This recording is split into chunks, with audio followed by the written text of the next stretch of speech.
प्रणाम। आपके अपने YouTube चैनल पूर्णिया मिरर पर सभी का स्वागत है।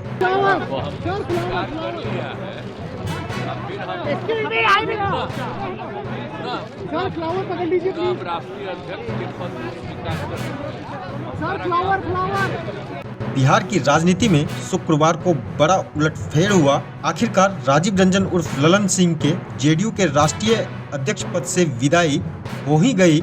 मीडिया की खबरों को अफवाह और मीडिया वालों को भाजपा के इशारे पर खबर पढ़वाने वाला बताकर न ललन सिंह अपना पद बचा पाए और न ही नीतीश कुमार ने उन्हें बख्शा। हाँ, इतना ही, नीतीश ने उनके लिए क्या किया कि उन्हें खुद इस्तीफा देने तक का इंतजार किया। ललन सिंह को जेडीयू अध्यक्ष पद क्यों छोड़ना पड़ा, इस बारे में अब तक बहुत सारी बातें सामने सियासी गलियारे में पहले ही चर्चा का केंद्र बनती रही है। लेकिन सबसे चौंकाने वाली बात यह निकलकर सामने आ रही है कि नीतीश कुमार को ही पटकनी देने की पूरी बंदोबस्त ललन सिंह कर चुके थे। बिहार के सियासी गलियारों में अब बड़ा सवाल यह उठ रहा है कि नीतीश कुमार का अगला कदम क्या होगा। इस बारे में दो तरह की बातें कही जा रही है। पहली बात यह कि नीतीश के पास अब पार्टी के फैसले लेने का संवैधानिक अधिकार है। वो अभी इंडिया अलायंस के साथ है। एनडीए में उनकी वापसी की अटकलें भी लगती रही है। नीतीश कुमार को यह भी पता है कि आरजेडी सुप्रीमो लालू प्रसाद यादव ने उन्हें चने की झाड़ पर तो चढ़ा दिया, पर जब साथ देने का समय आया तो चुप्पी साध ली। नीतीश इसके लिए ललन सिंह को भी कम जिम्मेदार नहीं मानते। नीतीश के करीबी बताते हैं कि इंडिया अलायंस में बातचीत के लिए जो कमेटी बनाई गई थी उसमें ललन सिंह भी शामिल थे। ललन सिंह ने नीतीश का पक्ष मजबूती से नहीं रखा। लालू यादव भी उस वक्त खामोश रहे जब ममता बनर्जी ने संयोजक पद को गैर जरूरी बताते हुए सीधे पीएम पद के लिए मल्लिकार्जुन खड़गे का नाम प्रस्तावित कर दिया। इन दो बातों के अलावा भी ललन सिंह से एक मुद्दे पर नीतीश का मतभेद था, जो उन्हें अध्यक्ष पद से हटाए जाने का कारण बना। एनडीए से जेडीयू के अलग होकर महागठबंधन में शामिल होने की आधार भूमि ललन सिंह ने ही तैयार की थी। जिस समय यह सब हो रहा था उसी वक्त नीतीश को सीएम पद से बेदखल करने की स्क्रिप्ट भी लिखी जा रही थी। जेडीयू से अलग होकर अपनी पार्टी आरएलजेडी बनाने वाले उपेंद्र कुशवाहा को इसकी भनक लग गई थी। यही वजह थी कि वो बार बार आरजेडी से हुई डील के बारे में जानकारी मांग रहे थे। तेजस्वी को जब नीतीश ने अपना उत्तराधिकारी घोषित करते हुए 2025 का बिहार विधानसभा चुनाव उनके ही नेतृत्व में लड़ने की घोषणा की तो कुशवाहा ने जेडीयू से किनारा कर लिया। सच यह है कि ललन सिंह ने आरजेडी से हाथ मिला लिया था। उनकी पहली कोशिश यह थी कि एनडीए से जेडीयू अलग हो जाए।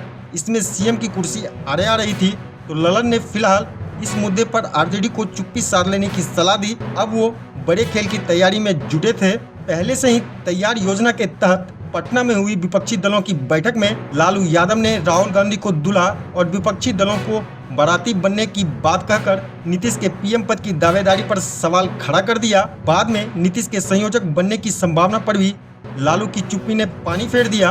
विपक्षी गठबंधन में अपनी घटती पूछ से नीतीश वैसे ही खपाते और ललन को मन ही मन कोस रहे थे कि उन्हें गठबंधन में बातचीत के लिए नामित कर उनसे बड़ी भूल हो गई। इस बीच नीतीश के गुप्तचरों ने सनसनीखेज संदेश नीतीश को दिया। ललन सिंह ने नीतीश को किनारे करने की पूरी प्लानिंग कर ली थी, जो उनके गुप्तचरों ने डिकोड कर दिया। ललन चाहते थे कि जेडीयू का विलय अगर आरजेडी में करने के लिए नीतीश तैयार नहीं होते तो क्यों ना जेडीयू को ही तोड़ लिया जाए। ललन सिंह और आरजेडी के बीच जो रणनीति बनी थी उसके मुताबिक जेडीयू के 8-10 विधायकों को तोड़ने की तैयारी थी। 2 दिन पहले पटना में जेडीयू के ऐसे 11 विधायक एक जगह जमा भी हुए थे। बैठक गोपनीय थी, लेकिन मीडिया की नजरों से बच नहीं सकी। तय यह था कि तेजस्वी के विदेश दौरे से लौटने के बाद यानी खरमास बीतते ही जेडीयू के विधायक टूटकर आरजेडी का समर्थन कर दें ताकि तेजस्वी सीएम बन सके। लोकसभा चुनाव लड़ने के लिए खुद को व्यस्त रहने की बात कहकर ललन सिंह ने इस्तीफा दिया है। भरोसेमंद सूत्रों के मुताबिक ललन सिंह को लोकसभा का चुनाव नहीं लड़ना था। उन्हें राज्यसभा के रास्ते आरजेडी ने संसद में भेजने का आश्वासन दिया था। जेडीयू के वरिष्ठ नेता और सलाहकार केसी त्यागी का कहना है कि राजनीति में कोई किसी का अस्थायी दोस्त या दुश्मन नहीं होता। उनके बयान से ही स्पष्ट है कि नीतीश कुमार का अगला कदम क्या होगा। नीतीश अब इंडिया अलायंस से अपनी नाराजगी जाहिर कद बढ़ाने का दबाव बनाएंगे।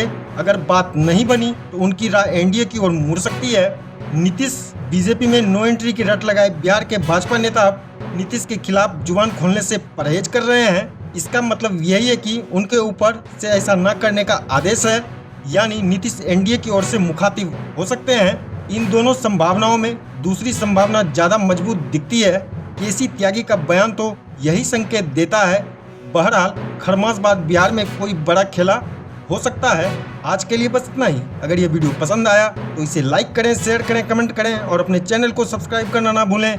मिलेंगे कुछ और ऐसे ही रोचक वीडियो के साथ। तब तक आप देखते रहिए पूर्णिया मिरर। जय हिंद, जय भारत।